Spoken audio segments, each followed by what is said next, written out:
Assalamualaikum warahmatullahi wabarakatuh. Ini para pengatur kiai yang semoga dimaafkan Allah. Ngatur kiai itu dosa itu. Jadi kalau senang kiai itu wajib, tapi kalau ngatur kiai itu dosa. Semoga ini dimaafkan sama ini. Tentang ini kan jurusannya fikih. Jadi tentu fikih atau usul fikih itu semuanya diambil dari Quran. Bisa dikatakan fiqhul Quran atau minta fasiril Quran, tentu umurun fikih, tentu sesuatu yang terkait dengan apa? Semua orang mufassir itu pasti menguasai fikih. Saya itu bisa tafsir seperti ini itu ya barokahnya. Saya itu setengah hafal i'anah. Kalau kamu kan setengah hafal takrib aja enggak. Ini ininya pengasuhnya ini yang siapa ini yang Pak siapa ini Pak Khairuddin. Namanya aja sudah salah itu Khairuddin. Api-api agomo. Jadi kalau kamu mangkel sama Khairuddin bocah kok nakal gitu. Itu kalau diterjemah api-api agomo kok nakal gitu. Jadi ya sudahlah, memang kekacauan itu khasnya dunia ini. Jadi ya biasa aja. Begini saya beri contoh yang ekstrim ya. Jadi cara memahami Quran atau fikih itu kalau ingin paham serius itu cari sisi ekstrimnya. Itu pasti nanti kamu akan mau tidak mau. Misalnya bayangkan kenapa harus pintar mengemudi. Bayangkan kalau tidak pintar itu kecelakaan. Fikih juga gitu. Kalau kita tidak tahu fikih itu bayangkan paling ekstrim. Yaitu tidak dapat ridhonya Allah Subhanahu wa ta'ala.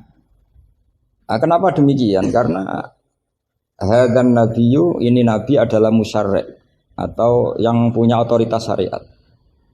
Sehingga dengan logika itu kalau kita punya kaifiyatul ibadah, cara beribadah sing tukhalifu manhajar rasul. Ya, yang beda dengan apa? Manhajnya rasul. Itu pasti masalah besar. Karena kita berarti musyarri' baru. Maka kritik terhadap kias. Ini tak anggap mahatali semua. Kritik terhadap kias itu apa? Potensi sebagai apa? Musyarri'. Tapi kritik pada faham zahiri ini tak anggap mahatali betulan karena yang mimpin sudah Khairuddin. Api-api aku. Jadi misalnya begini.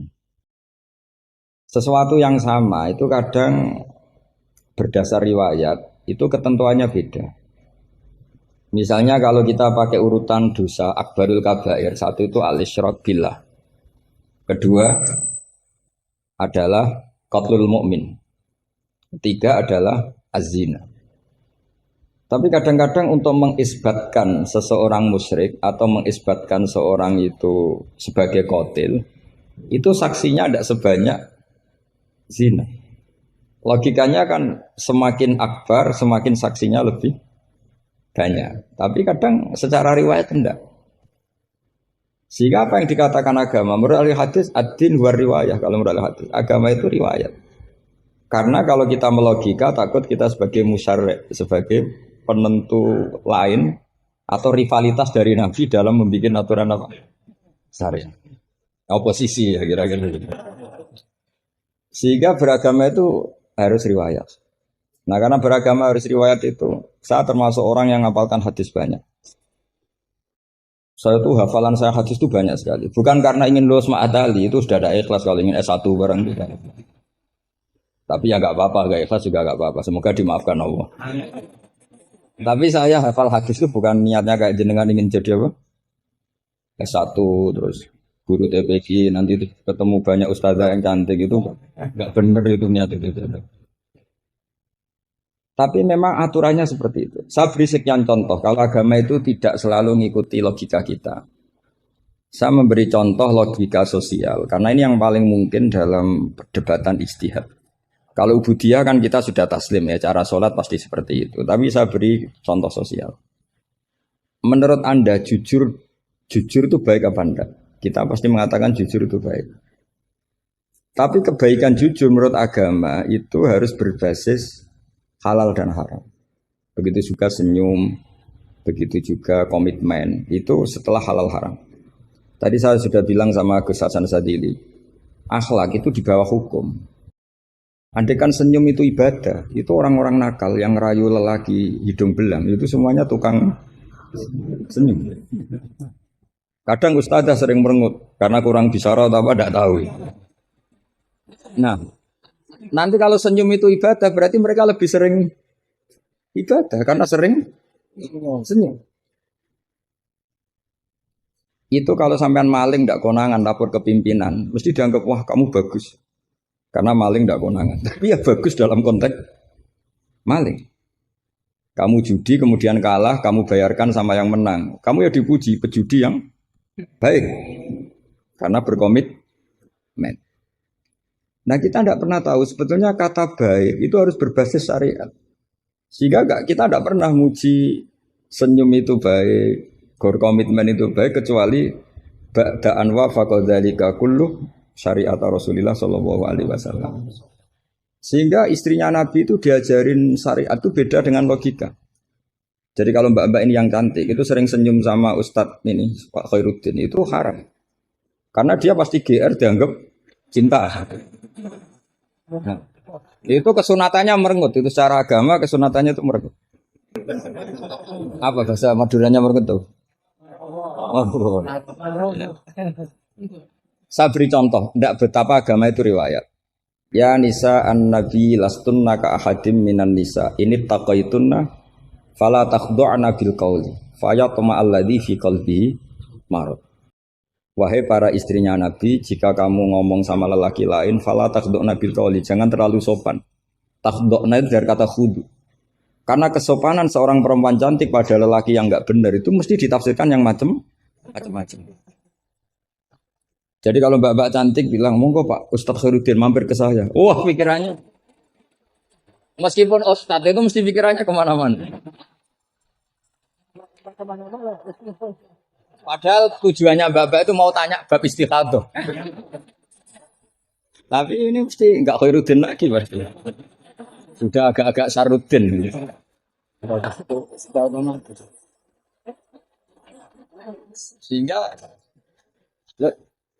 Sehingga aturan Quran jelas.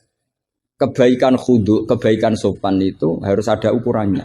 Karena takutnya faya toma alladzi fi qalbihi marad. Orang yang hatinya sakit, melihat senyumnya perempuan yang niatnya sopan sekalipun ditafsirnya yang macam-macam. Itu juga fiqhul Quran. Makanya basis kita adalah mengenali fikih itu halal haram dulu secara riwayat. Saya ulang lagi secara riwayat, jangan secara akal. Kalau selalu pakai akal, mungkin kita naif. Misalnya begini, ayam yang menurut misalnya pakar kesehatan dianggap terindikasi flu burung. Sementara bekecot yang menurut madzhab Syafi'i haram, kemudian malah ditetapkan sebagai makanan bergizi. Andai kan kamu jadi mufti yang mengikuti ilmu ahli gizi atau kedokteran, misalnya. Kamu mengatakan apa coba? Terus kamu sok ahli usul fikih karena mahatali baru. Masih seneng-senengnya dalil al-hukmu ya duruma ilatihi wujudan. Masih amatiran masih. Wah ini bekecot ini ilatul hukmi sudah naf'u ya, memberi manfaat. Yang sementara ayam itu doror karena apa? Mengandung apa? Flu burung. Wah berarti yang bekecot halal, yang ayam haram. Kalau kamu bilang gitu kan taqabbala wa minna minkum. Bisa dicoret dari daftar dai. Kalau saya seperti yang dikatakan MC, saya tidak pernah takut suatu saat tercoret apa tidak pernah takut. Karena kita sudah biasa belajar ilmunya wali. Artinya belajar ilmunya wali nomor satu cari ridhonya Allah. Saya tidak pernah ingin terkenal. Dan kalau saya terkenal kok termasuk dosa yang menterkenalkan karena saya. Jadi fahisabuhum ya alaihim bukan alayya. Kalau Allah mau menghisab ya yang kurang penggawean itu. Ya kalau yang saya ngajikan itu baik, yang dapat pahala yang terkenalkan itu. Karena mereka sudah tidak bisa dapat pahala lewat alimnya ya sudah nge-share saja. Daripada niru alimnya berat ya sudah nge-share saja itu. Sehingga tadi saya sempat rembukan sama Gus Hasan Sadili. Kenapa Rasulullah itu ngendikan bu istuli utammima makarimal akhlak.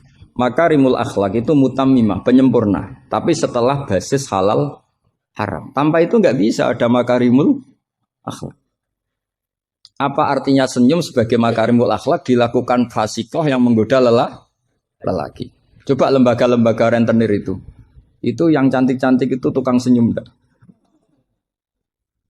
Tapi yang mulang di masjid ngobrai santri jamaah merengut. Berarti hadal ustad merengut. Padahal kata Nabi konsen senyum. Ini lembaga rentenir senyum. Terus pahalanya banyak mana? Maka ukurannya adalah halal haram itu dikawal dulu. Baru setelah sesuatu itu halal, baru senyum itu sunnah. Ya, tapi kalau halalnya saja tidak kena, misalnya perempuan penggoda, perempuan nakal, terus senyum, ya tetap tidak ibadah, kan basisnya dari haram. Gak senyumnya MC ini, kan basisnya sudah ngatur dia itu haram. Itu haram. Jadi harus istighfar itu. Basisnya. Coba kiai kok diatur, jangan harus ngisi jam sekian Gus. Ngatur orang tua dia itu nggak boleh. Nggak ada dalam akhlak apa taklim mutalim kiai boleh apa? Diatur nggak ada. Makanya ini sebagai percontohan. Saya tahu anak-anak di sini ingin ngatur saya habis isya. Tapi supaya kamu dosanya tidak kebanyakan. Ngatur kiai. Saya minta ngaji sekarang. Ternyata sampean nurut. Semoga ini kafarah. Tidak rileks saja karena khasnya ngaji santri itu rileks. Mulai dulu lama kalau ngajar tuh ya itu. Saya masih ingat jawabannya Mbah Mun. Aku itu sering dikritik orang. Kata Mbah Mun, saya sering dikritik orang kalau ngaji itu guyon. Kamu tahu kan Syekhina Kiai Mbah Mun kalau ngaji kan sering guyon. Banyak kiai khusyuk yang kritik saya. Kiai kok kalau ngaji guyon. Kata Mbah Mun gini, yang nggak bisa guyon itu karena ilmunya pas-pasan. Jadi melihat kitab itu sudah meruntus itu, sudah berubah. Jadi nggak ada waktu untuk guyon. Jadi roh kitab, apalagi dilihat orang banyak, ilmunya kan pas-pasan. Itu pasti nervous dulu itu. Jadi justru kiai guyon itu bukti alim karena masalahnya selesai. Lo coba kalau kamu udah alim ngaji, gue ahli guyon kayak apa bisa guyon ndak? Oh meriang ini ya jibu taya jibu ini. Bukan pusing. Ini ala kulli mukallafin apa mukallifin sudah pusing lagi. Lama-lama tadi, faman mongko sapane wong saraka nyolong sapa man albedo tak ing anduk. Sampai muridnya bingung. Pak, saya punya anak endok. Karena ejaan Latin itu kalau tulisan pegon itu anduk sama endok itu dia bacanya albedo itu bukan endok tapi anduk. Terus kata kiainya karena gak mau kalah. Kan sama, nyuri telur ya haram, nyuri anduk ya haram. Karena gak mau kalah ya. Karena temanya mencuri apa? Mencuri endok sama anduk kan? Sama-sama haram. Yang repot walillahi mulkus samawati wal ardi, Allah punya langit wal ardi lan bom. Karena dia bumi, dia bacanya bom. Ketika diprotes ya sama. Langit dan bom kan ya sama milik Allah. Wah ya repot. Ada orang seperti itu. Jadi untuk mengkaji fiqhul Quran itu pastikan status halal haramnya dulu. Tanpa itu basis makarimul akhlak tidak bisa. Seperti tadi, kesunatan senyum bagi seorang perempuan itu harus berbasis halal pada orang yang halal. Kalau ndak ya tadi fala takhdu'ana bil qauli fayatma alladzi fi qalbihi. Kalau istrinya Nabi saja punya aturan nggak boleh senyum-senyum baik-baik sama lelaki yang nggak jelas-jelas begitu. Apalagi yang nggak istrinya. Itu sudah tak tafsirkan. Dia tadi mbak-mbak yang senyum pada Ustadz Khairuddin mau tanya istikhadah tapi mesti GR-nya ini. Wah berarti seneng saya. Itu kan parah ya. Itu fayat ma'alladzi fi qalbihi. Kalau marodonya santri paling banter ingin dinikah. Kalau marodonya orang nakal kan lebih dari itu keinginannya itu. Nah makanya ngaji fikih itu harus minimal itu ya mu'in, i'ana itu setengah hafal. Kenapa saya syaratkan setengah hafal? Kata ulama-ulama, belajar ilmu itu gampang. Kata beliau-beliau itu at-ta'ahul lil torfi, ya, belajar sebagian tapi sampai ta'ahul, sampai ahli betul. Semal ihtidak bibagi. Kemudian dari kamu ahli itu, pola-polanya akan kamu ketahui. Karena ilmu itu mesti polanya sama. Ya polanya itu Sama. Misalnya begini, hukumnya bohong itu apa? Tidak sama jawab, hukumnya bohong. Haram lah itu termasuk amatir sama belajar usul fikihnya apa? Keliru, keliru. Kalau kamu jawab bohong itu ada yang wajib. Ada perempuan mau diperkosa sama orang fasik, lari sembunyi di rumah kamu. Terus orang fasik tadi tanya ke kamu, apa ada perempuan ke sini? Kamu wajib bohong, mau wajib jujur? Wajib bohong, makanya ini salah asur ini mesti itu dia. Maka kalau dalam analisis usul fikih, al-kitsbu ya'tarihil ahkam al-khamsah. Dalam bohong pun ada ahkam al-khamsah. Dan itu Nabi sudah memberi isyarat. Tidak termasuk bohong orang yang mendamaikan dua kelompok. Ada sekian contoh yang bohong itu tidak dihitung dosa. Makanya hadad-din ini butuh riwayat. Kalau menurut logika bohong itu haram.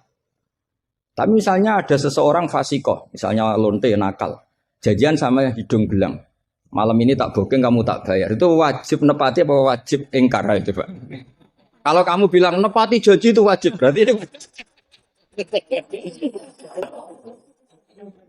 maka saya bilang tadi saya bukan sama Gus Ansari, coba ajarkan bahwa baiknya nepati janji, baiknya senyum itu harus berbasis halal dulu.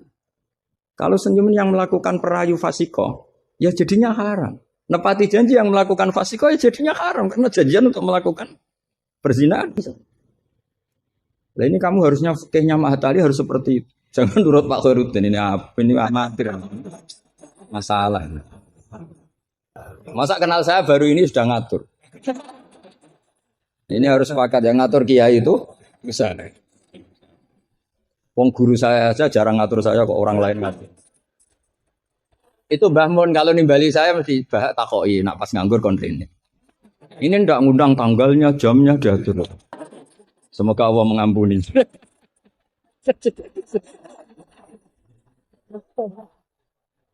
Tidak supaya Anda sadar bahwa di balik aturan-aturan prosedur juga aturan etika bainal ulama. Oke, aturan prosedur saya harus ngisi jam sekian. Itu aturan prosedur. Tapi aturan prosedur ini tidak mengalahkan hukum taklim mutaklim.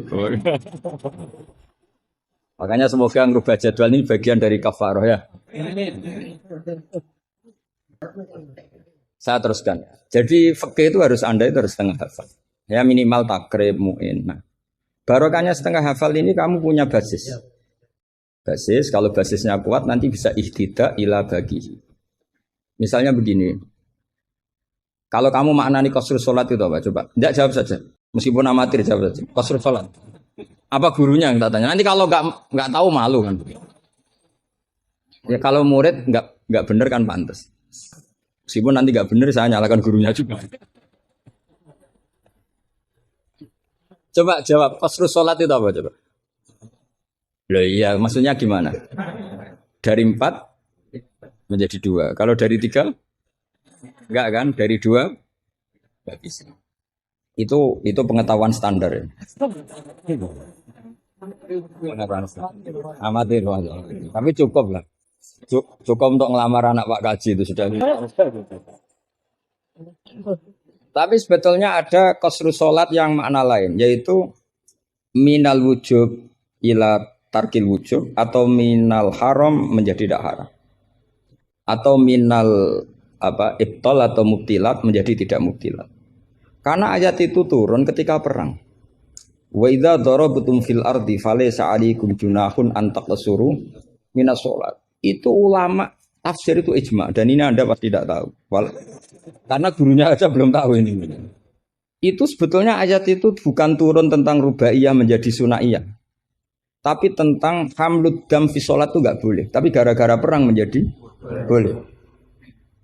Bergerak salah sukharokatin mutawaliyatin normalnya enggak boleh, gara-gara perang menjadi boleh. Maka di situ maknanya qasrus sholat adalah minal wujub menjadi tidak wujub, minal ibtal menjadi tidak ibtal.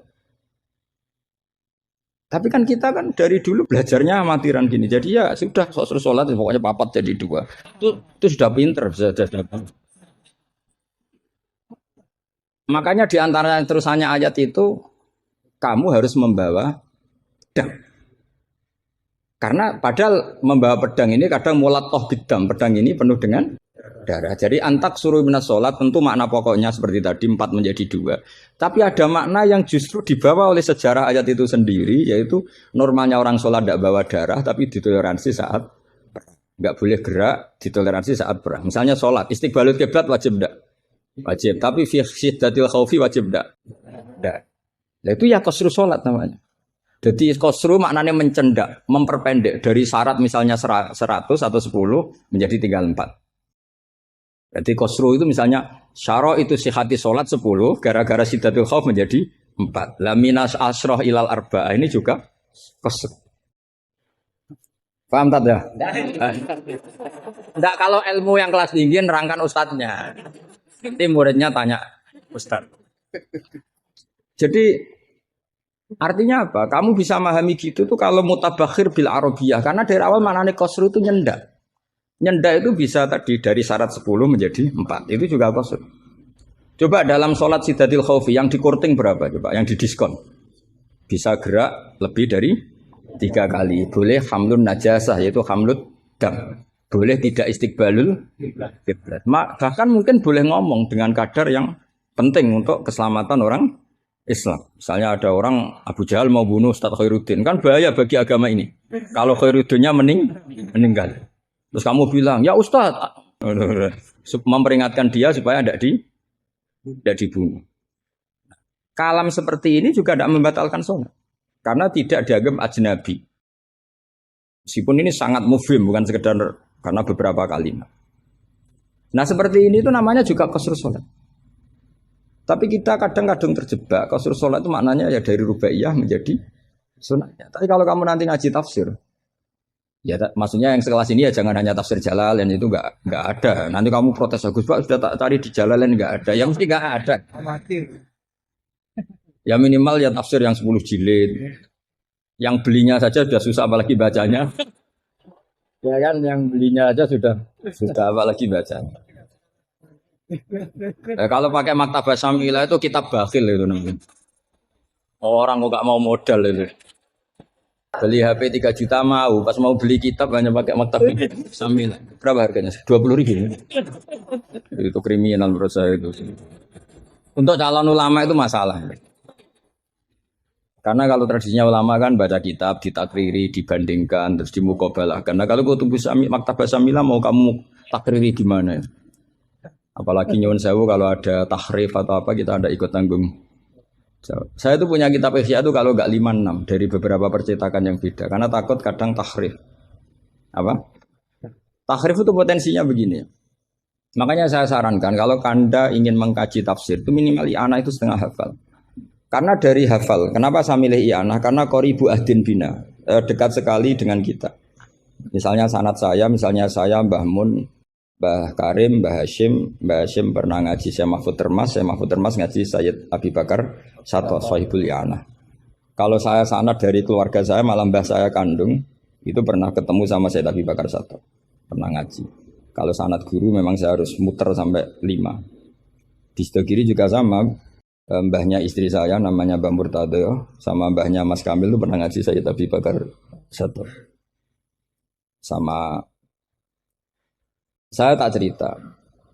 Misalnya begini, ada kitab itu membuang la, dengarin ya, membuang la. Itu kalau Anda yang hanya belajar di Mahatali seperti ini, mungkin buang la itu aneh karena la itu kata inti, tidak itu kan kata inti. Tapi di orang Arab buang la itu biasa. Jika tafsir Jalalain selalu mengatakan la uqsimu bihadzal balad, la uqsimu biyaumil qiyamah, la zaidatun, la difonis ya zaidah. Wong la itu maknanya tidak kok dikatakan zaidah. Karena memang dalam muhawaratul Arab atau muhadatsatul Arab, mereka bilang la wawa. Orang Arab itu kalau bilang wawa itu enggak marem kalau tidak dimukadimai la wawa. Sehingga la difonis zaidah. Tapi problem dikatakan zaidah begini, apa betul iya? Karena kebalikannya juga ada. La itu ada tapi di lafaz tidak ada. Maksudnya di lafaz tidak tertera. Misalnya wa'alal ladzina yutiqunahu fidyatun ta'amu miskin. Coba kalau kamu maknani tanpa la. Orang yang mampu puasa pun enggak maknani tanpa la. Makanya tadi mukadimah saya kan kalau ingin belajar ilmu cari sisi ekstrimnya. Misalnya kalau kamu kangkang itu jelek, bayangkan kalau untuk cah jelek, tahu-tahu anak kamu jelek banget gitu. Itu kan cari sisi ekstrimnya. Itu kan tahu-tahu anak kamu nyesal punya bapak dan ibu kamu. Karena sebagai pesek keriting, bojomu ya pesek keriting, terus anakmu kayak orang Afrika. Nak lanang apa terus wedok. Itu kan kamu ikut dosa. Karena membuat generasi yang nggak laku rabi gara-gara salah ikut dosa. Makanya sebetulnya kalau nuruti logika cawe wedok untuk calon lanang elek agak sunat karena nolong merubah. Agak sunat sebenarnya. Tapi bisa saja cowoknya ini yang haram karena memperburuk. Karena biasanya kalau yang sahabatnya besar itu yang jadi. Karena yang wedok cantik, yang lanang jelek kan yang semangat yang lanang. Biasanya anaknya mirip. Nah, itu masalah kan enggak. Itu kalau menurut di fikih itu logika. Tapi fikih kan enggak logika juga apa? Riwayat. Saya teruskan ya. Kalau Anda tahu di fikih yang boleh fidyah itu kan az-zamin orang yang lumpuh atau asy-syekh. Asy-syekh sing ma'rad sing la yurja buruhu. Saya ulang lagi, kalau kita ngelotok fikih yang boleh bayar fidyah itu siapa? Orang yang sudah lumpuh atau orang tua yang nggak mungkin sembuh lagi, maka dia dianggap nggak mampu puasa diganti fidyah. Karena ada kepastian fikih demikian sehingga ketika kita baca ayat wa 'alal ladzina yutiqunahu tetap kita baca la yutiqunahu. Kenapa kita tahu itu? Karena basis fikih kita cukup. Meskipun tidak ada la tapi basis kita mengarah ke la. Berarti yang menentukan kamu alim itu basis fikih apa basis lughat? Basis fikih. Kebetulan secara lughat disahkan. Apa bukti disahkan secara lughat? Ada kalimat biasa yang tidak ahkam syariah tapi buang la. Tawahi tafta'u tazkuru Yusuf la tafta'u tazkuru Yusuf. Ketika Nabi Yakub sampai setengah buta, kata anak-anaknya, sudahlah bah, kamu itu terlalu selalu ingat Yusuf. Tawahi tafta'u la tafta'u artinya ada membuanglah di dialog-dialog biasa. Kalau dalam dialog biasa bisa dibuang, maka dalam hukum juga bisa dibuang. Kayak wa 'alal ladzina yutiqunahu fidyatun ta'am miskin. La yutiqun. Ada lagi contoh yang mesti membuang lah. Ini mujma'alah pasti. Maksudnya secara makna pasti mujma'alah. Mungkin ada yang mengkaji fikul Quran. Ada ayat di bab kalalah itu. Yastaftuna qulillahu yuftikum fil kalalah. Ini meru'un halaka laysa lahu waladu walahu ukhtun falaha nisuma. Taruh sampai saat terusnya terus ditutup apa? Yubayyinu wahu lakum antadillu. Coba maknanya tampal lah. Wow sesat semua. Cara sekretaris tadi sudah di-X semua. Coba kalau makna ditambah lah. Yubayinu nerangaken sapa Allahu Allah. Allah memberi penjelasan antandilu supaya kamu sesat. Betapa bodohnya kita. Itu jelas menyimpan la dan mujma'alah enggak mungkin kamu maknanya ditambah la. Karena kalau tambah la maknanya Allah memberi penjelasan agar kamu sesat. Itu mbok guru paling goblok pun enggak akan segoblok itu gitu. Akhirnya tafsir Jalalain ya urun, biasanya urun itu urun rembung. An sama ta terus dikasih la ya, biasanya tafsir Jalalain kan gitu. An terus dipotong ditambahi la. La ini di luar kurung karena enggak Quran, yang dalam kurung Qurannya terus la itu urunnya Imam Suyuti atau tafsir Jalalain. Pasti maknanya musma'aleh membuang la. Nah, kalau ada yang tidak membuang la pasti punya solusi lain yang maknanya sama. Misalnya gini. Kalau kamu belajar nahwu, saya ulang lagi, kalau kamu belajar nahwu alfiyah lah. Saya tuh alfiyah juga sarahnya itu setengah hafal karena saya butuh paham. Ya butuh paham. Kamu milih mana buang la sama buang mudhof? Populer mana di nahwu? Ulama nahwu ada yang milih lebih populer buang mudhof. Misalnya was'alil qaryah was'al ahlal qaryah. Ya misalnya gitu. Nah makanya ulama daripada buang la itu enggak pati lughatun ma'rufah, enggak pati begitu dikenal, milih buang mudhof. Artinya terus bilang gini, yubayyinu wa lakum karahiyata antadillu. Allah memberi penjelasan karena Allah tidak suka kalau kamu sesat. Terus karohiyah gitu. Nah ini kan urusan makna, urusan pilihan lughat, tapi semuanya sepakat maknanya harus seperti itu. Tapi ada yang milih buang la, ada yang milih buang mudhof. Lah kira-kira secara rasa nahwu kamu milih mana sih? Wong kowe rom lagi saiki kok milih. Tapi tetap kita tahu, nggak mungkin yang dimaksud Allah memberi penjelasan agar kamu sesat. Kalau menurut saya pribadi suka buang mudhof karena lebih familiar. Memang buang mudhof di bahasa Arab itu familiar. Bukti galeng gampang tuh di bab taukid. Di bab taukid kalau kamu ngaji nahwu bab taukid. Ja'a zaidun nafsuhu apa? Ja'a zaidun nafsuhu atau ja'a zaidun ainuru. Itu semua ahli nahwu mesti bilang begini. Yang ahli loh ya, enggak sampean yang ahli nahwu. Pasti bilang begini. Taukid itu dipentingkan untuk memastikan hadal kalam la yahtamilu mudhofan. Bahwa kalam ini tidak terjadi pembuangan mudhof. Karena kalau dalam bahasa Arab ja'a zaidun bisa saja ja'a gulamu zaidin atau katibu zaidin atau tilmizu zaidin. Sampai butuh taukid itu saking seringnya di bahasa Arab itu ada buang mudhof. Sehingga orang Arab kalau ingin memastikan zaid sendiri yang datang harus ngomong ja'a zaidun nafsuhu. Karena kalau zaidun saja bisa artinya katibu zaidin atau gulamu. Berarti buang mudhof populer enggak? Populer sekali sampai ada bab taukid untuk menghilangkan kemungkinan itu saking seringnya apa? Saking sering. Itu kalau kangkang sedang gaya itu kan wah rabi keluarga Ki Asad. Baru tanya keluarga yang mana? Ponakannya apa cucunya? Enggak candalem enggak.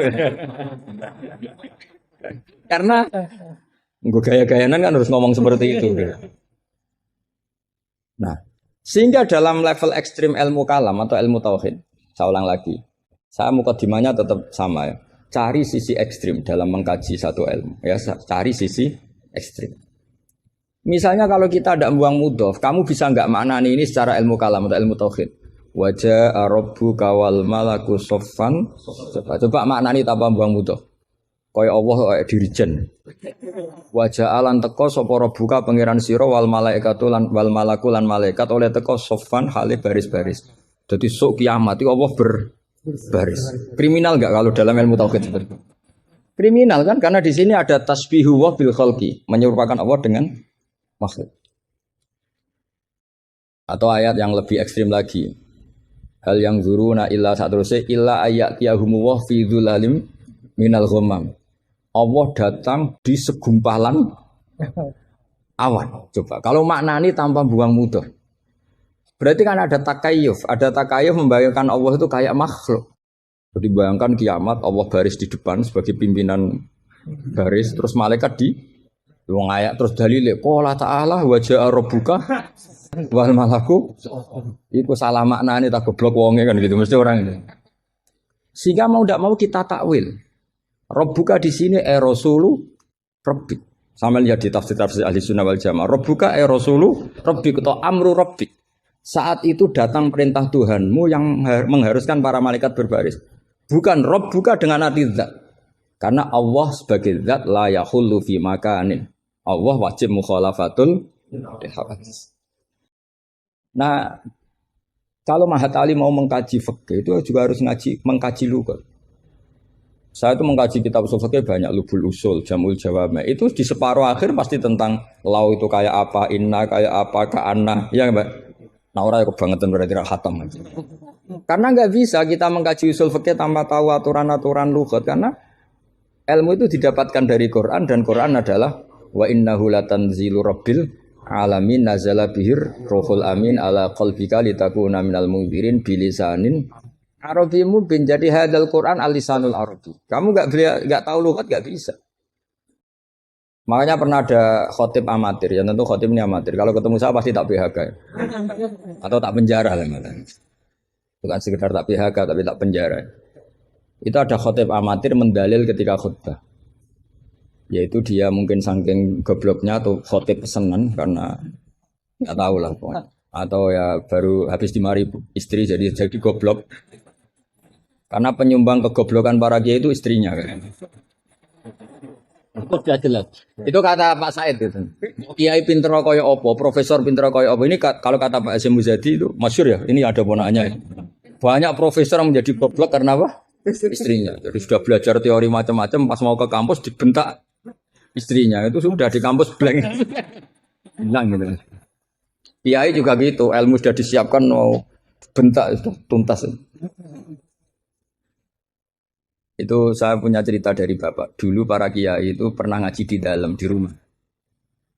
Bareng kiai itu biasanya kalau pas latihan kiai itu rezekinya kan belum lancar. Karena ya biasalah diuji sama Allah. Dia agak-agak miskin atau ya miskin betul memang. Itu istrinya kan marah-marah. Nah, karena ngajinya di rumah itu sampai istrinya santrinya itu dengar. Yus kono anakmu pakani kitab gitu. Maksudnya wong wayahe blonjo kok tetep ngaji. Akhirnya terus kiainya bilang, "Itu ngaji di pondok, ngaji di pondok." Jadi kiai ngaji di pondok itu karena tragedi itu awal. Itu awal peralihan dari rumah ke pondok. Semenjak itu kayak jadi mujma'alah kalau ngaji di pondok saja. Ya, karena itu tegangannya lebih aman, lebih aman. Jadi kalau ada kiai kok berani ngaji di rumah jam belanja, wah. Kalau habis sisa nggak keren. Karena istri sudah mandi, sudah aman semua. 6:30 pagi.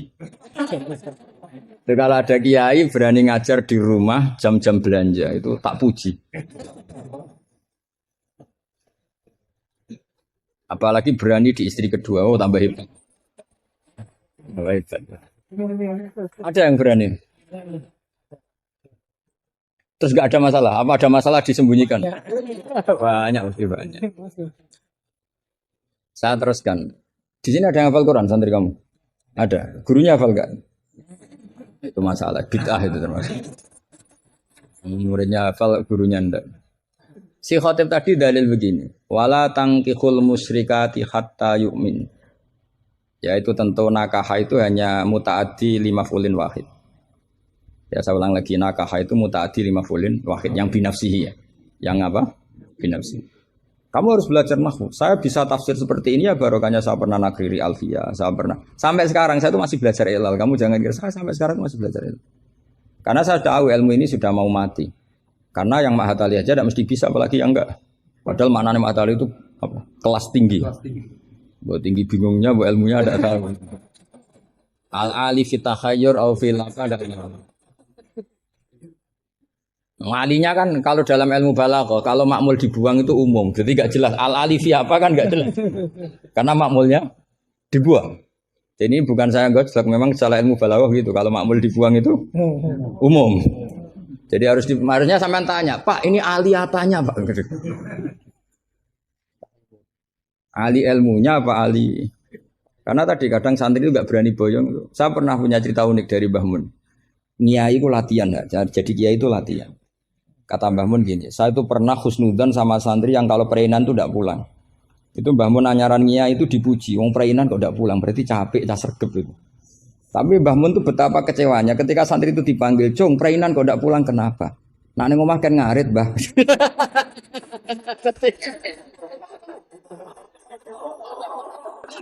Jadi artinya Mbah Mun tuh kecewa karena husnudzonnya itu enggak tembus gitu. Nah, bisa saja sampai meneruskan Mahatali itu bukan karena nyari ilmu. Neng omah wopo gitu. Jadi husnudzon itu ya kalau keterusan itu ya jadi goblok gitu. Saya enggak tahu, coba niat kamu Mahatali itu nyari ilmu apa daripada di rumah enggak jelas.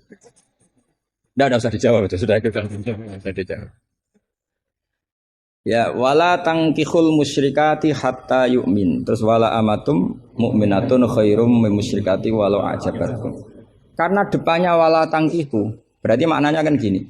Wala tangkihu lan ojo nekayo sira kabeh ayyuhal mukminun, karena khitabun lil jam'il mudzakkar ya, khitabun lil jam'il mudzakkar. Al musyrikati yang pira-pira wedok musyrikah, perempuan musyrikah. Nah, karena depannya bi fathita, saya ulang lagi, karena depannya bi fathita. Ayat yang kedua atau alinea kedua ya, alinea kedua atau qadhiyah kedua. Itu tetap dibaca wala tangkihul musyrikina hatta yu'min. Tetap dibaca wala tangkihul.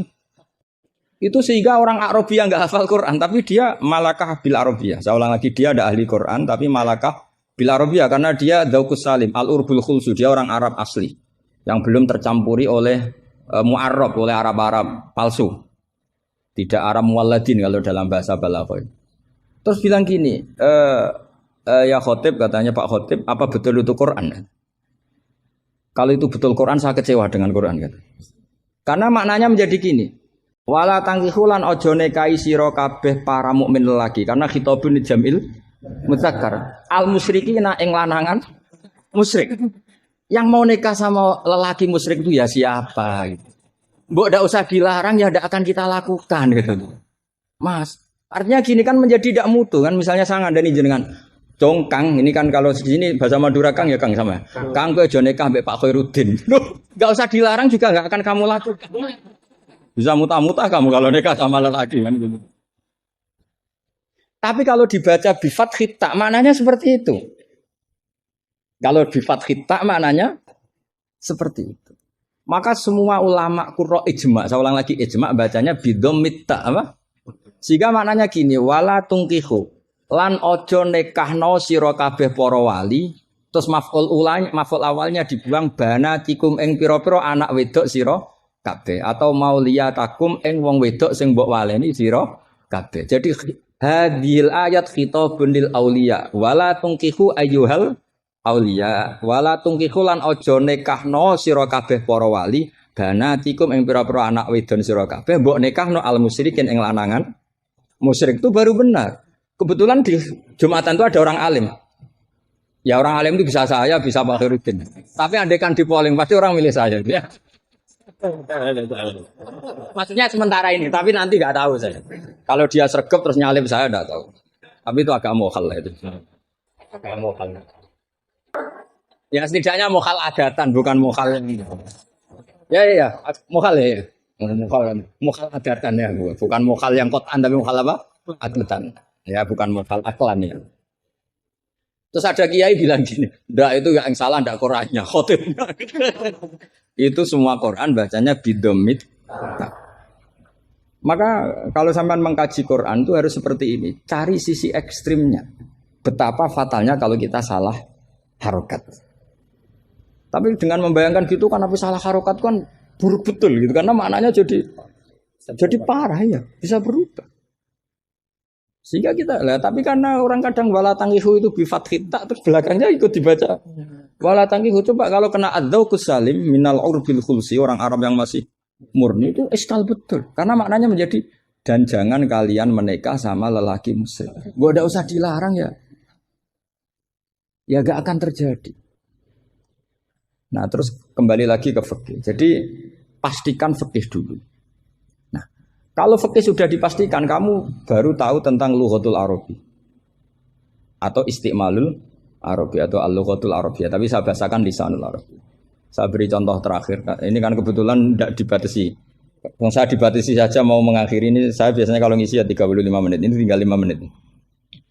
Ini terserah ustadznya. Ada sesi tanya apa enggak? Kalau ada sesi tanya, resikonya yang goblok kita goblokin. Itu resikonya. Kedua, gurunya ra tanggung jawab. Nganti takok ngenteni ngundang kiai. Karena gurunya nakalan, belum dicucuk, belum dihormati, tapi kalau ada muskil nyewa kiai. Itu minsui adabi itu. Pasti guru yang enggak baik. Dicucuk mau, dihormati mau. Ketika ditanya, "Duh Agus Pak aja." Itu enggak akhlak yang baik. Itu enggak akhlak yang baik. Lo tanyakan siapa saja itu akhlak yang enggak baik. Seperti itu, enggak akhlak yang baik. Tapi kalau akhlak tidak baik itu kita ikhlaskan terjadi ya monggo. Tapi saya maafkan. Begini misalnya, pastikan bahwa hukum fikih ini kan apa jurusan kamu kan fikih wa usuli dan katanya tadi fikih tafsir. Saya pastikan tafsir itu gampang. Pastikan kamu tuh alim fikih. Ya tadi minimal itu setengah hafal ya. Tidak harus hafal betul, tidak mungkin. Nah, potongan sampai itu tidak mungkin setengah hafal. Ini bukan sultan, bukan sul yakin. Bulan-bulan yakin. Kalau sultan masih baik ya. Sul yakin. Loh sama tidak usah tersinggung biasa aja. Wong saya hanya ngomong hati saya tetap husnudzon. Bedanya ulama sama enggak gitu. Ulama itu rileks tapi hatinya salimal qalbi, salimas sarir. Kalau orang munafik lisannya bagus tapi hatinya jelek. Jadi kalau saya lisannya bagus, terlalu bagus malah bahaya. Karena khasnya orang munafik tuh lisannya bagus. Wah, saya ngawur itu masih ada ilmunya.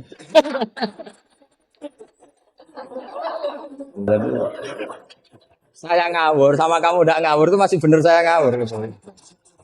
Karena ngawur pun ada apa? Ada ilmu. Itu dulu Rasulullah itu kalau sedang sumpek itu yang sekelilingnya nyari sahabat yang setengah ngawur-ngawur itu. Karena Abu Bakar itu terlalu sopan untuk bisa bikin Rasulullah tertawa. Umar ya gitu. Makanya ketika Rasulullah sumpek itu, hazin itu kelihatan suya karena yang dipikir banyak tentu Rasulullah termasuk mikir sampean. Ngelebano swarga sampean yo angel. Karena kuota amalnya ndak cukup. Sampai Rasulullah nangis-nangis minta hak syafaat. Kalau Nabi mikir diri sendiri udah selesai mulai dulu. Langsung masuk surga di depan. Yang agak ribet kan karena mikir nyafaati sampean-sampean ini. Kalau nyafaati saya agak ribet karena orang hafal Quran sudah dapat porsi sudah. Jadi sudah agak mati ribet. Yang ribet ini coba sampean atas nama apa coba? Kalau Habib Husain kan atas nama cucunya. Kalau Ustadz Khairuddin atas nama ustadznya. Kalau Mbak atas nama kaum lemah. Kalau sampean coba. Coba atas nama apa itu? Ustadz Afin ya sudah diikutkan partai lemah aja ya. Saya teruskan ya. Pastikan hukum itu secara fikih. Apa? Kalau secara fikih kamu sudah hafal, nanti menakwil Quran, takwil itu bisa maknanya tafsir, bisa maknanya tahmil. Nanti saya jelaskan. Itu pasti gampang. Misalnya begini. Muharramatun nikah itu ada berapa coba? Kan ada 7. Yang bin nasab. Ya muharramat itu kan ada 3 sebenarnya. Muharramat bin nasab jumlahnya berapa? 7. Ada muharramat birodok jumlahnya juga 7. Ada muharramat bil musoharoh karena bisanan. Ya karena apa? Terus yang terakhir ada haram min khaisul jam'u tapi tidak min khaisun nikah. Ya haram min khaisul jam'u tapi tidak haram min khaisun nikah. Kayak kamu nikah mbaknya otomatis nggak boleh nikahi adiknya selagi masih sah dengan mbaknya. Makanya nunggu mbaknya mati jadi urutannya. Jadi kalau mbaknya mati betul, nggak tahu saya itu. Semoga nggak karena apa-apa takdir. Tapi kalau adiknya cantik, mbaknya jelek kok mati dulu. Itu kasat reserse bisa nyelidiki itu. Ya itu ya kita pastikan begitu dulu. Ya itu pastikan. Sehingga kamu hafal. Muharramat bin nasab kalau menurut bahasa Arab itu ada 7. Yaitu siapa? Ummahatukum hurimat alaikum. Ummahatukum wa banatukum wa akhwatukum wa ammatukum wa kholatukum wa banatul akhi. Jadi kalau orang Arab bilang itu 7, tapi kalau orang Jawa cukup 4, apa? 4, karena orang Jawa hanya ngitung ibu, putri, saudara, bule hanya 4. Karena orang Jawa bule dari bapak atau ibu namanya juga bule. Kalau orang Arab bilang dari bapak amma, dari ibu khola, maka menjadi 5. Orang Jawa hanya bilang keponakan, apa? Keponakan. Orang Arab bilang banatul akhi.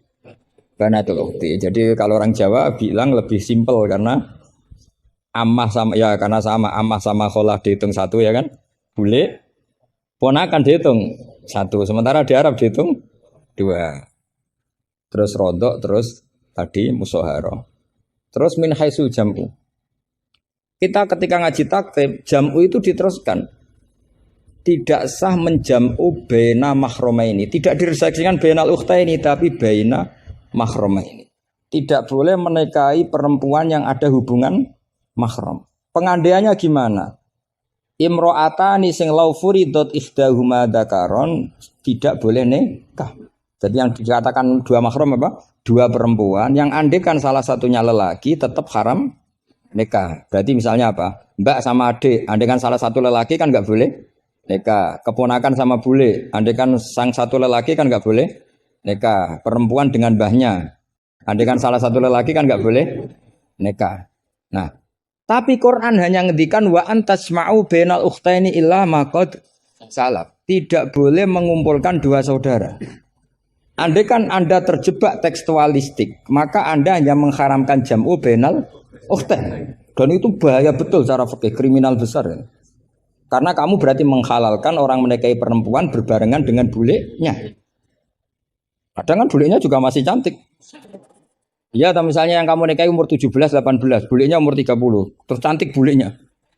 Terus bulenya sekalian gitu. Atau nikahi bulenya, terus ponakannya cantik. Kalau sama banyak kayak enggak ya. Kan 17 versus 70. Jadi enggak usah dilarang kayaknya keterlaluan lah. Bayangkan apa? Al-jam'u bainal mar'ah wa jaddatiha. Itu nunggu kelainan maksudnya itu. Nah pertanyaannya begini. Kalau tidak Anda tidak mahir bil fikhi, saya ulang lagi, Anda tidak mahir bil fikhi, maka ayat wa antasma'u bainal ukhtain termasuk ayat muskilah. Atau Anda tidak mahir bil fikhi, bahkan Anda ifta secara menyesatkan. Yang haram itu jam'u bainal ukhtain karena itu yang mansus di Quran. Kalau bainal mar'ah wa ammatiyah enggak ada di Quran, wa kholatiyah enggak ada. Itu sesat dan sesat. Itu wajib diboyong kalau pondok sini. Wajib diboyong dan harus enggak dapat tiket ke surga itu. Kecuali tobat ya tentu kecuali. Maka ajaran kita nggak boleh orang terjebak tekstualistik, harus ada ilmu usul fikih. Nah, barokahnya kamu hafal fikih tadi, maka ayat wa antasma'u bainal ukhtain kamu fikih ini min itlaqil ba'di wa iradatil kul. Jadi ketika Allah mengatakan ukhtain adalah melafatkan ba'dun min afrodil muharramat, tapi wa iradatil kul. Jadi ukhtain bukan dengar makna dua bersaudara, tapi fardun min afrodil jam'i bainal muharramat. Dong ya. Jadi coba artinya kamu bisa maknani itu karena kemahiran dalam fikih sehingga tidak terjebak bainal ukhtain. Makanya zaman Nabi Sugeng itu sudah menambahkan wala bainal mar'ati wa ammatiha wala bainal mar'ati wa kholati. Tapi Nabi memang enggak menambahkan wajaddatiha. Karena Nabi tadi itu tahulah kalau itu hanya orang enggak waras yang bayangkan. Kan nggak usah dilarang juga pasti orang nggak akan melakukan itu. Kan misalnya yang kamu nikah kan rata-rata umur 20, mbahnya umur berapa coba? Ya sudah 70 kan? Nggak usah dilarang juga agak kebayang kan? Ya nunggu nggak waras dulu kalau sampai kepikiran nikah ibahnya juga itu. Mukallaf ini katanya. Nah, jadi saya ulang lagi ya, kalau kamu ingin mengkaji apa? Tafsir ya. Pastikan fikih itu ngelotok andori kolbi. Sehingga lafat-lafat yang meskipun muhim itu memberi salah cipta. Cara kiai mekanisme apa kalau muhim? Kiai Jawa maknane muhimun, lafat yang maringi salah cipta. Lafat yang zahirnya itu memberi salah paham. Muhim itu dulu.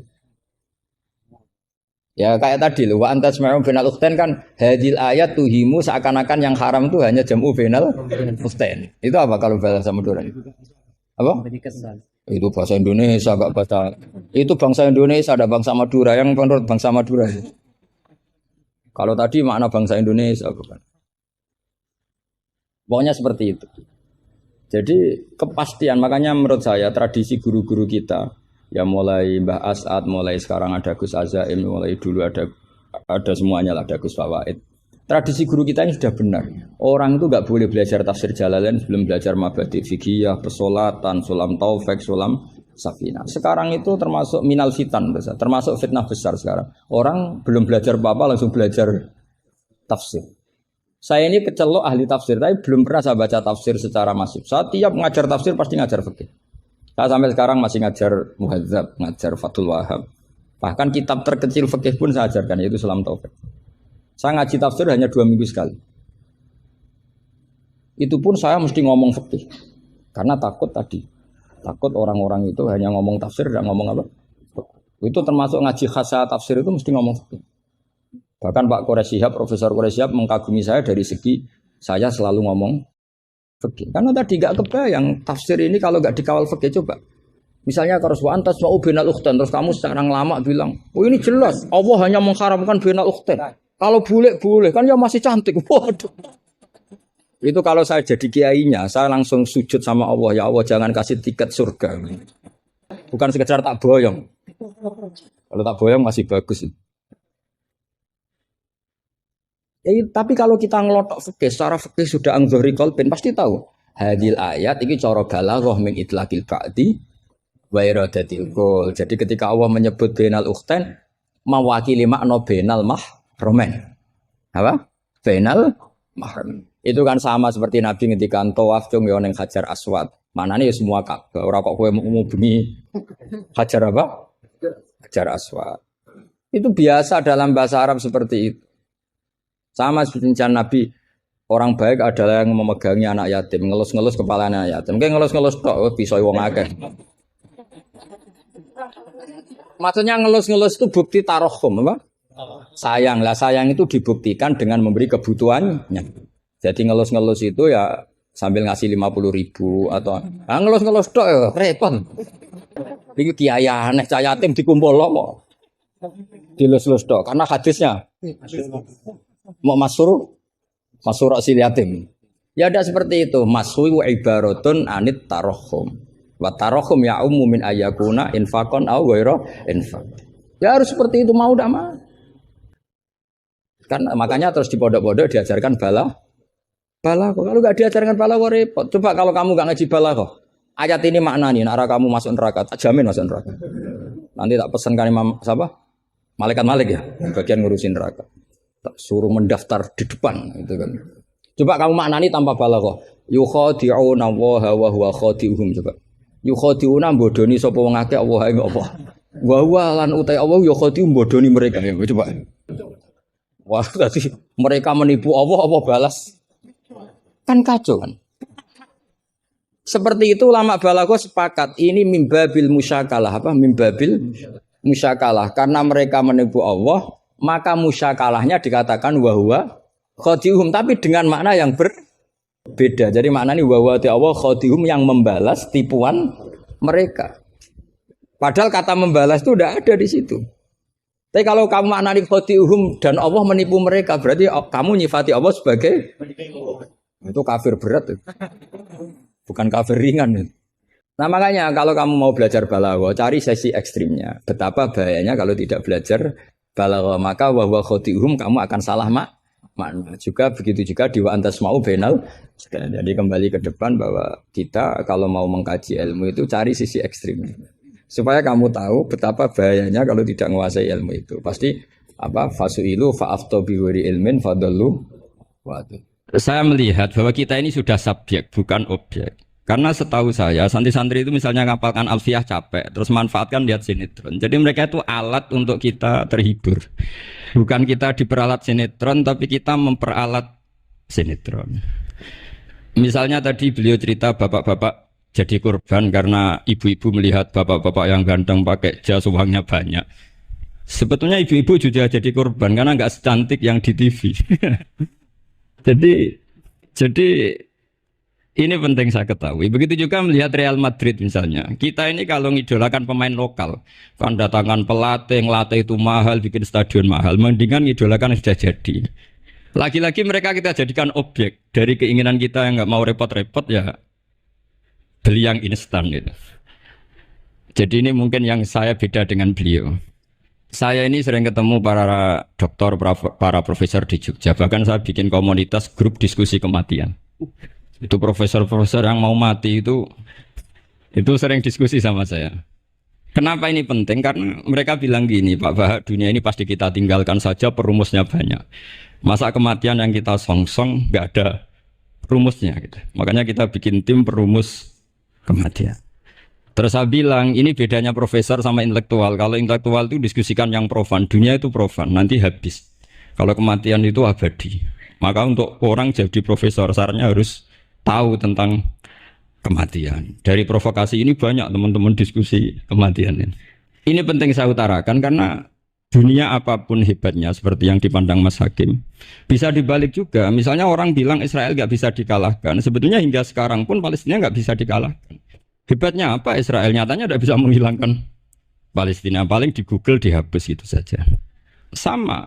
Apa sih hebatnya punya TV banyak, pemirsanya banyak? Sebetulnya TV itu menggantung banyak pemirsa. Dan itu kita. Sebetulnya mereka yang bergantung kita, apa kita yang bergantung mereka? Zaman ibu-ibu belum ada sinetron, mereka terhibur, ngerasani tonggo, petanan, macam-macam. Artinya punya cara untuk hiburan. Lalu TV-TV ini menjadikan mereka objek untuk jadi kaya. Ini gimana supaya kita jadi kaya, mereka jadi pemirsa, jadi apa macam-macam. Jadilah kita objek. Tapi karena kita orang pinter, ibu-ibu pinter, sebenarnya TV mereka subjek juga ibu-ibu. Delok bojone ra ganteng ya delok yang di TV kan gitu. Jadi ini pembanding saja karena ini acaranya seminar, nanti eksekutornya yang penasehnya Gus Yofur mukarirnya ini nanti itu. Jadi menurut saya ini saya seperti pesan Gus Iid, kita sersan saja, serius tapi santai. Karena setahu saya sering diskusi sama Gus Yofur. Kemarin diskusi tentang waktu di Denmark di Eropa itu disamakan, dikonversi waktu yang ada Katulistiwa. Apa setiap negara punya aturannya sendiri? Karena Denmark itu ada masa tertentu yang siang itu sampai 3 bulan. Sampai sekarang saya sering diskusi sama beliau tentang itu, terus tentang mina jadi, tentang macam-macam lah. Setahu saya begini ya, pernah ada guyonan di beberapa ulama. Pernah dipertanyakan, cengkeh itu kan wangi, sehingga kalau kue tar itu dikasih cengkeh. Oke, kita sepakat dalam konteks bikin kue tar itu cengkeh dikategorikan pewangi. Lalu kategorinya adalah pewangi. Pertanyaannya berarti kalau orang haji, ikhram, merokok itu wajib bayar dam karena pakai pewangi. Itu hampir putus. Karena dikonsensus oleh ahli-ahli pakar kue itu termasuk kategori pewangi. Tapi ketika ada pembanding ini Mas, ini pentingnya pembanding. Lalu berarti orang Jumatan disunatkan rokok, kan harus pakai. Nah, kesunatannya kan pakai pewangi gitu. Nyatanya tuntas juga. Enggak jadi, artinya keputusan itu udah jadi. Jadi kalau saya ditanya Gus Barok, cara ngelawan apa hegemoni barat atau derasnya media massa, ya sudah kalau nggak punya kan nggak keserang. Makanya saya tidak punya gitu. Jadi orang susah ada gelombang pornografi kan karena lihat. Gus Barok mungkin lihat sehingga merasa ada gelombang pornografi. Lah saya kan tidak punya, makanya saya nggak serang. Karena dulu ngaji saya itu Darul Mafasid Muqaddamun ala Jalbil Masoleh. Kalau disara-saran saddan lidharo'e, kalau rawan bahaya ya tidak usah. Ya saya kira gitu, kira-kira alasan saya kena. Selain mungkin saya tidak kuat beli Gus Barok gitu. Tapi kan tidak pantas, saya termasuk orang yang dianggap keren terus nggak kelar itu, tidak mampu beli.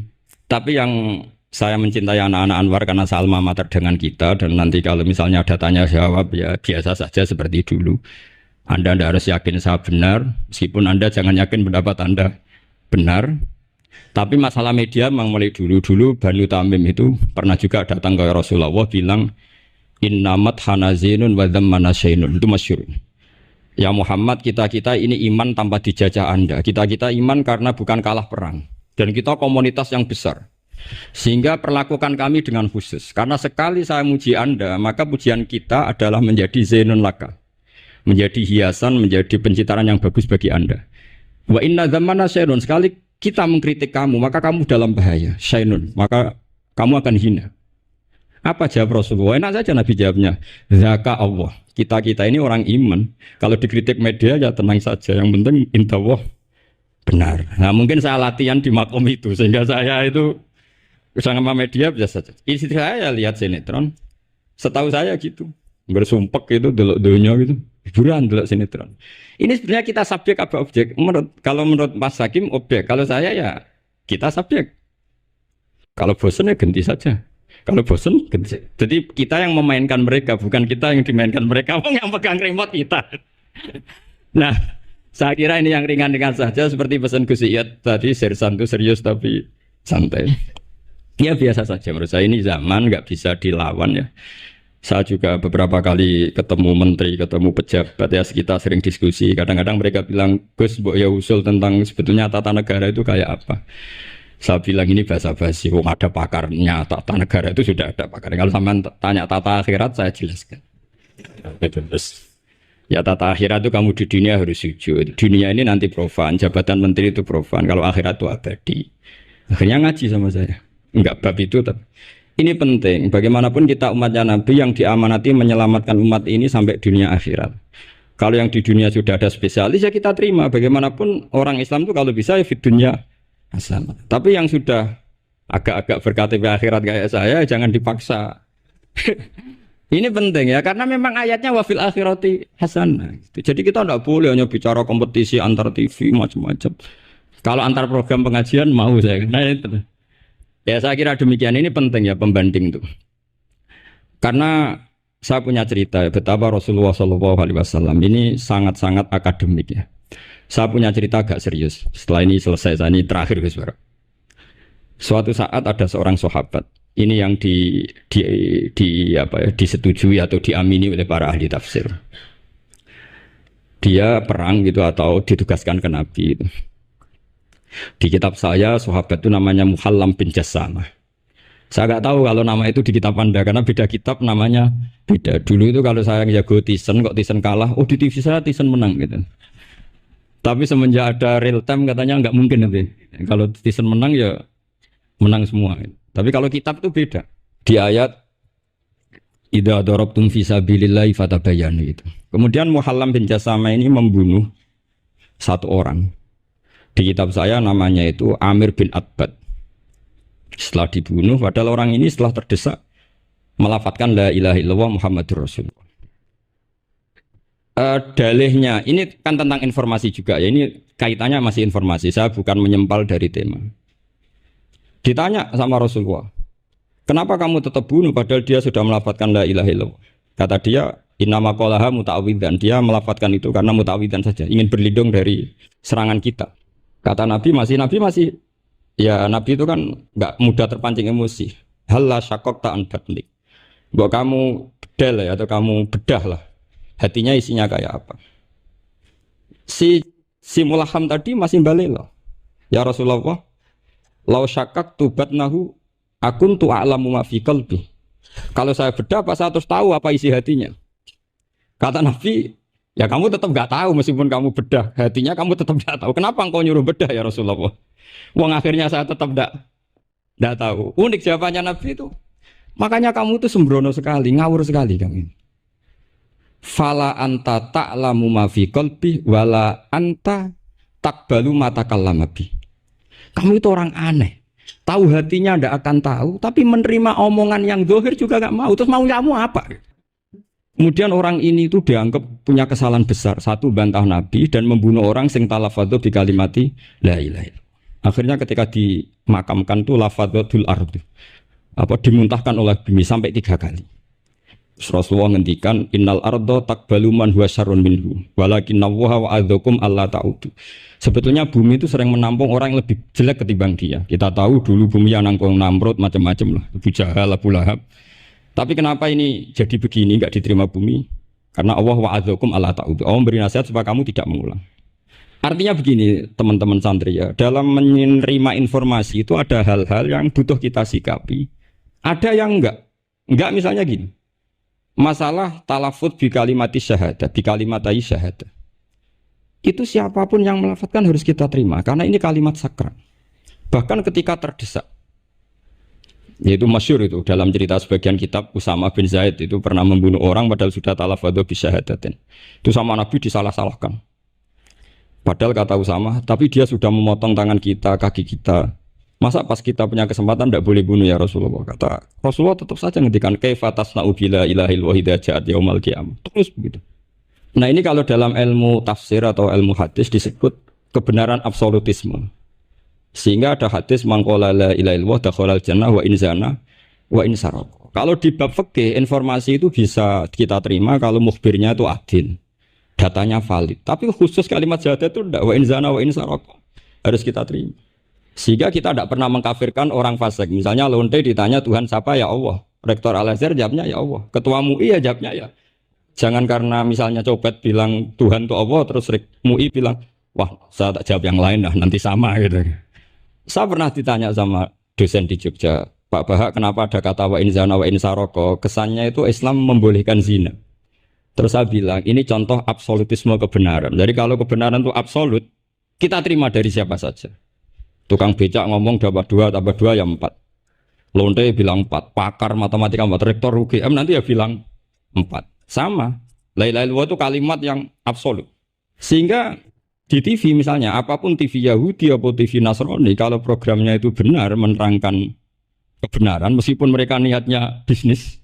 Tapi kalau kalimat itu kalimat yang benar, ya mau tidak mau kita terima. Terus kedua, ada informasi yang kita sikapi dalam suasana genting. Kayak zaman perang Uhud, ada isu bahwa Rasulullah itu kutilah, dibunuh. Kemudian ini melemahkan para orang Ansor dan Muhajirin, atau Muhajirin dan Ansor.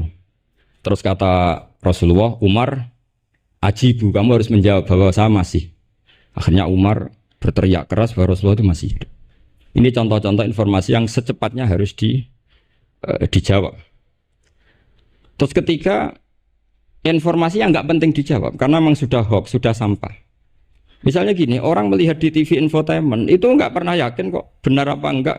Ibu-ibu itu butuh hiburan, melupakan suaminya, utangnya, macam-macamnya. Makanya saya bilang, ibu-ibu ini subjek, bukan objek. Jadi ini yang saya beda dengan Mas Hakim. Tentu saya punya sisi kesalahan karena saya juga nggak perlu akurat, karena ini tidak bidang saya. Tapi cukup jadi pembanding, karena ini menyangkut harga diri Mas Hakim. Kesannya kalau kita objek kan kita ini kayak orang bodoh yang diatur-atur gitu loh. Tapi kalau subjek kan keren gitu, karena keren. Ngasih ibadah, ngasih nafkah batin kepada istri itu ibadah. Nah, kemudian mendengarkan murotal kaset itu juga ibadah. Kalau saya memberikan nafkah batin sambil mendengarkan murotal,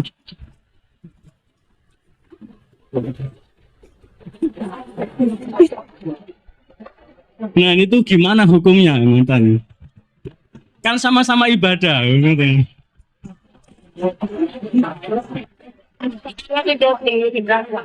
Turun, sampun. Kemudian sub pertanyaannya lagi, apakah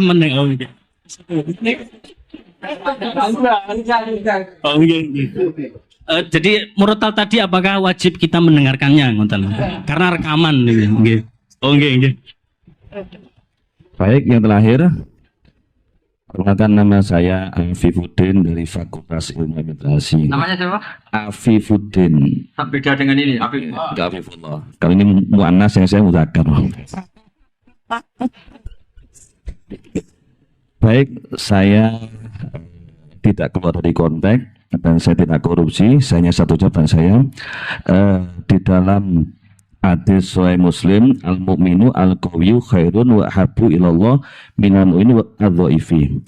Yang jadi pertanyaan saya adalah bagaimana apabila ada orang kuat punya kemampuan tetapi lebih memilih uzlah seperti yang dilaksanakan oleh Imam Ghazali ketika menjadi rektor di kampus An-Nizamiyah. Kemudian beliau menemukan segala sesuatu yang mengatakan bahwa saya harus lebih uzlah daripada jadi rektor, saya keluar saja, saya uzlah saja di masjid sampai akhirnya bisa menghasilkan karya yang monumental yaitu Ihya Ulumuddin. Jadi mohon arahan dari Gus Pak lebih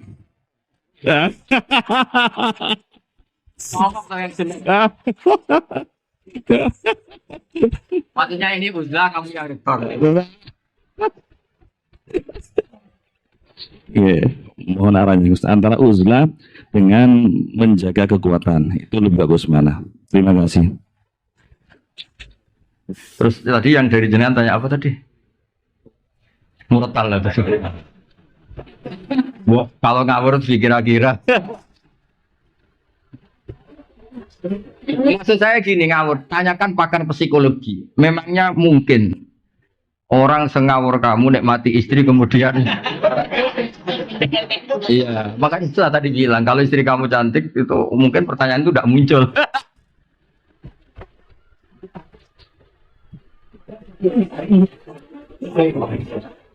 Karena sambil kecewa makanya sambil bisa mendengarkan. Ya kan, karena sambil kecewa makanya sambil bisa mendengarkan.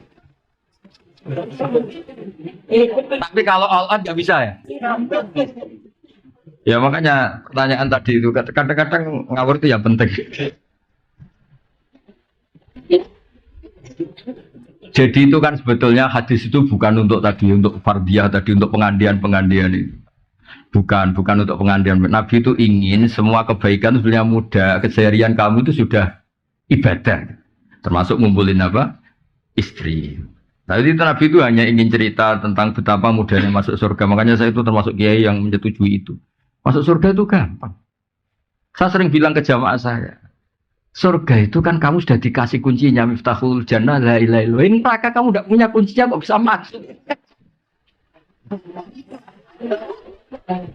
Harusnya orang itu nggak bisa masuk neraka karena nggak megang apa? Kita ini kan hanya pegang kunci surga.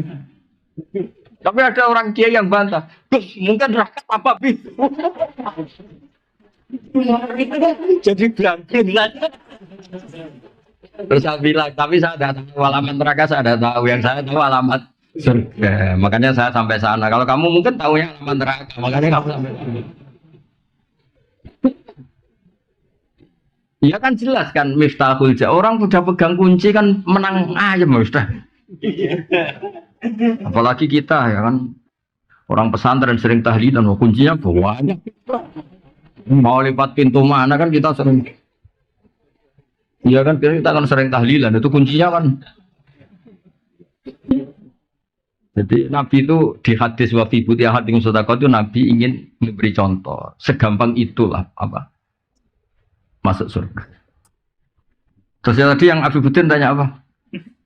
Bagaimana uzlah dengan Ngomongnya sama rektor.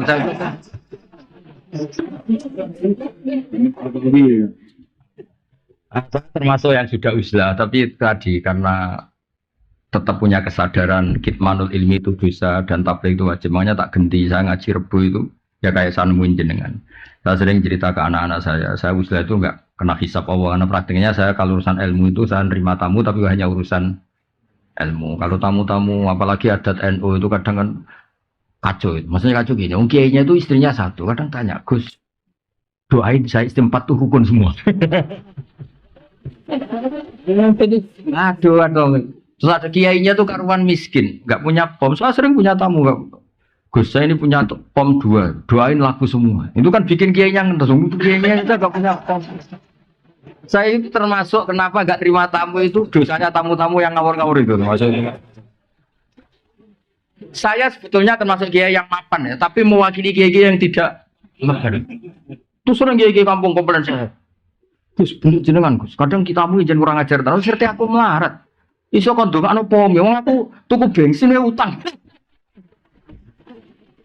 Jadi kadang-kadang kiai-kiai desa mau go jimat tok disangoni 100.000. Ih ndongakno toko kularis ngene-ngene lho.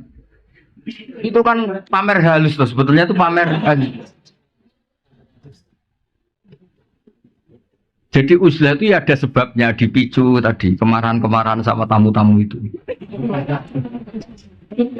Lo tamu kok sopan tuh gimana? Tema yang nentukan dia. Kita yang punya rumah mungkin kan punya masalah keluarga, tapi tamu itu kan yang menentukan tema. Iya saya mau nikah lagi, doain 2 istri saya rukun. Mungkin ini kan juga ngenes. Kadang istri satu saja mendekati cerai kok ada orang. Oh iya kan ngawur betul itu tamunya itu.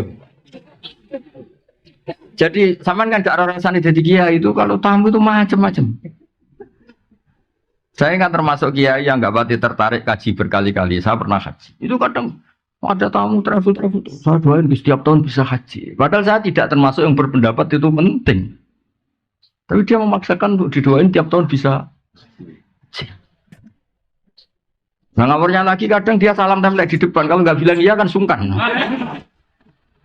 Makanya saya kan termasuk kiai mapat. Saya bilang, ini kalau kamu udah ikhlas. Temanya apa dulu? Uang pegang dulu kan? Saya bilang, saya ini kiai mapan loh, udah mati butuh kata katanya. Mikir dia, kalau ngadepin saya mikir. Wah repot musuh Gus Pak. Saya bilang, saya ini kiai mapan loh. Nah uzlah itu yang pasti benar adalah menghindari hal-hal yang tidak penting atau yang mengarah ke maksiat. Yang mesti salah menghindari hal wajib. Maka cerita yang Imam Ghazali keluar dari Nizamiyah itu belum Anda teruskan. Sebenarnya Imam Ghazali setelah uzlah dan beliau menulis Ihya itu digojlok sama guru-gurunya yang wali-wali itu. Beliau mengalami kasyaf, digojlok gini. Enak-enakan kamu di sini. Dulu orang-orang baik itu wa'udhu fisabili, disakiti ketika berjuang belain saya. Nabi ditanya orang-orang Bedui kadang menyakitkan pertanyaannya apa. Kalau kamu di sini enggak mengalami wa'udhu fisabili. Makanya terus beliau kembali tapi tidak jadi rektor, terus bikin madrasah 2. Yang depan madrasah fikih, yang belakang madrasah tasawuf. Khonikah namanya itu. Jadi akhirnya beliau kembali tapi enggak jadi apa? Rektor. Tapi tetap apa? Ngajar. Jadi kalau ke depan ngajar apa? Oke. Kalau belakang ngajar thariqah kalau di Indonesia. Jadi nak neguri istighosa, nak ngarep hada halal, hada haram. Jadi saya juga melakukan itu. Saya ini sudah uzlah, tapi kalau ada ngaji satu ngaji. Saya tuh kalau ngaji Jalal itu setengah 12 sampai setengah 4 biasa saya berjam-jam. Karena ngafaroi saya sudah tidak bisa nerima tamu. Tapi saya pastikan asal usul pemicunya itu tamu-tamu tadi yang saya sebut itu. Saya tidak pernah berdoa mereka dimaafkan Allah sudah gak apa-apa. Dimaafin apa enggak gak penting. Tapi saya yakin Allah itu memaafkan itu. Sudah gak usah didoain tapi nanti Allah maafkan. Karena kelirunya juga keliru-keliru yang lucu aja. Saya pernah marahin tamu sampai sekarang ingat. Dan marah saya pasti didengar Allah. Meskipun saya ada perempuan. Kayak jadi. Ada tamu, anaknya itu ganteng. Ganteng resi. Ini penting, kata ganteng juga penting. Karena ini kasusnya dia itu gak punya apa-apa. Dia ganteng resi. Tanya.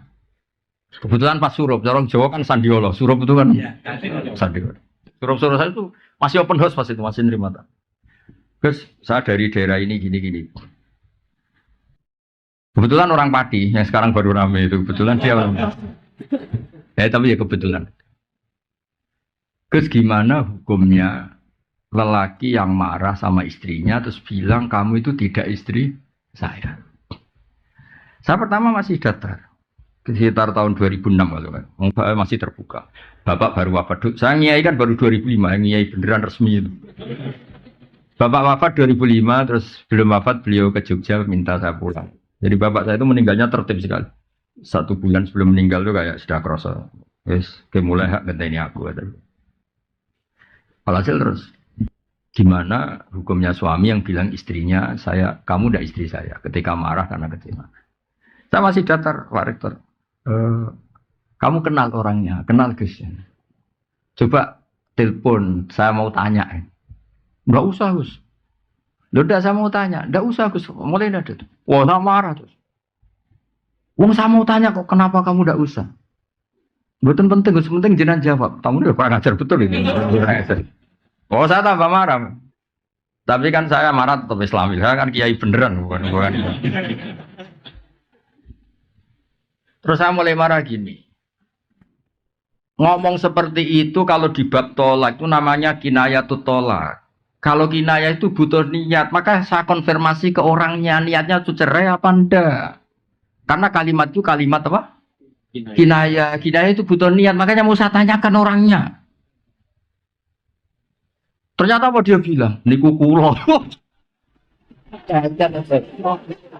Terus dia cerita, saya ini santri ganteng Gus, untuk neng. Jadi saya itu getun ngomong gitu, karena saya jadi Gus ya karena dapat dia. Jadi dia bilang, saya santri ganteng terus dapat nengnya. Kalau cerai betul Gus, nasib saya selesai. Ya jenis Gus naturalisasi tadi. Akhirnya saya tuh kan tadi saya bilang kan saya ini kiai tetap baik, tak tunjukkan takbir di I'ana. Termasuk kinayatut tolak itu lasti bisa jadi. Ada orang ngomong lasti bisa kamu itu tidak istri saya. Karena bisa saja niatnya itu lam tu amil ni muamalataz zauja. Kamu tidak memperlakukan saya sebagaimana istri. Jadi tidak sampai kotu ala kotin neka.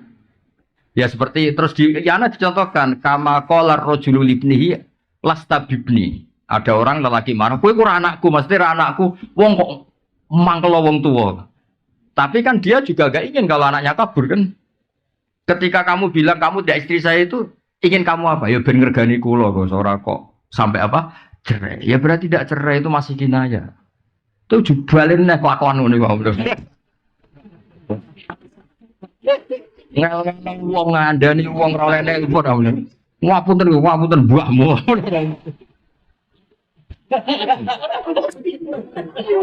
Sama situ masih baik. Coba orangnya telepon, mau saya tanya. Karena ini urusan kinayah kan tahtaju ilan niyah.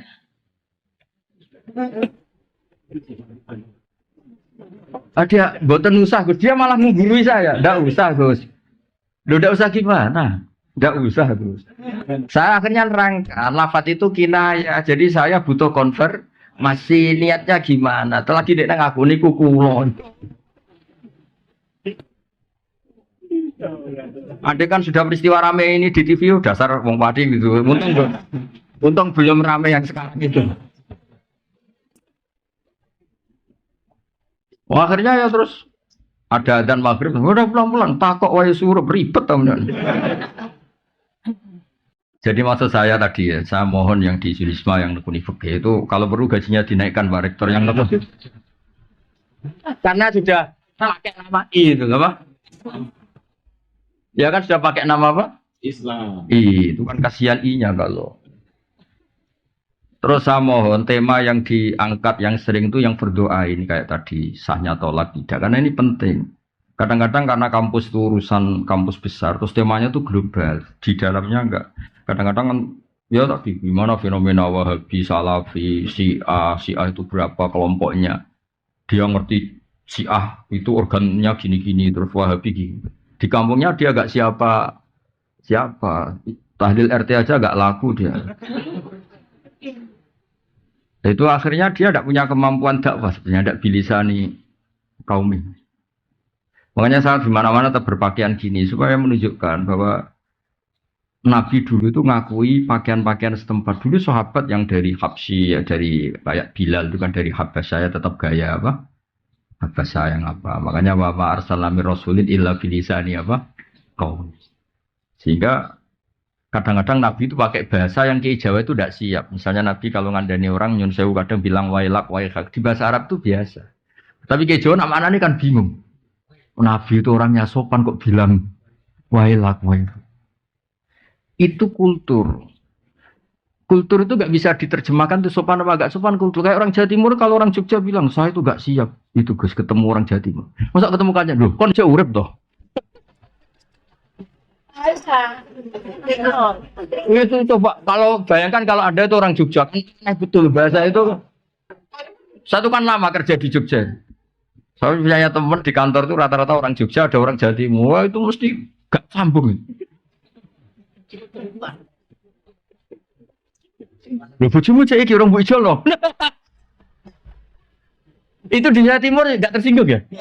Iya, biasa kan ya.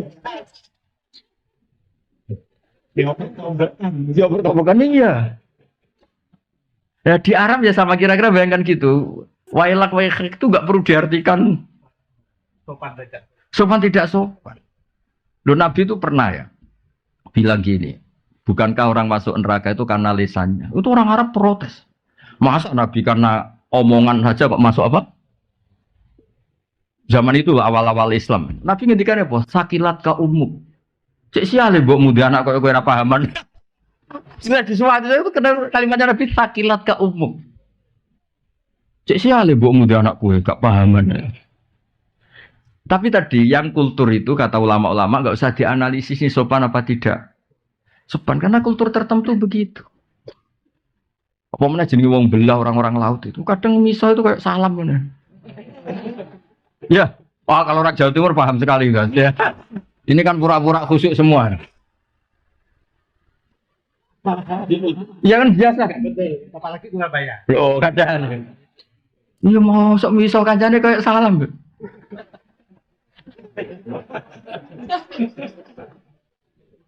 Loh, iya kan? Makanya ini nekat. Tanya wafi buti ahadim itu kalau nggak orang Jawa Timur nggak mungkin.